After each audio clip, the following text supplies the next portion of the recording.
Narito na ang latest update sa nagaganap na botohan sa Maya app. Nangunguna sa botohan si letter C na mayroong 44.85%, pangalawa si letter A na mayroong 34.98%, at nasa ikatlong pwesto si letter B na mayroong 20.17%, ibig sabihin nanganganib si letter B.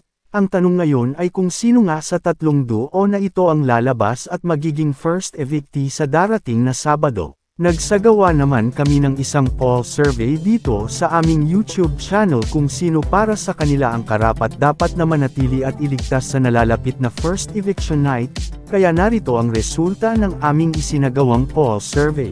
Nakakuha ng pinakamataas na survey sina AC and Ashley na mayroong 46%, 30% naman ang nakuha nina Ralph and Michael, samantalang sina Will and River ang nakakuha ng kakaunting boto na mayroon lamang na 24% na siyang pinakamababa.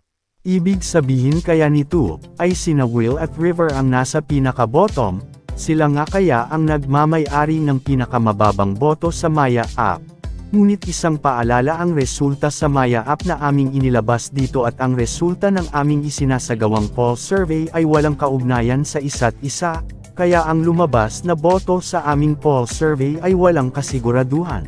Kaya patuloy lang na iboto ang inyong mga sinusuportahang idols, abangan ang nalalapit na first eviction night sa Sabado, patuloy lang na tumutok dito sa aming channel para sa mga susunod na latest update.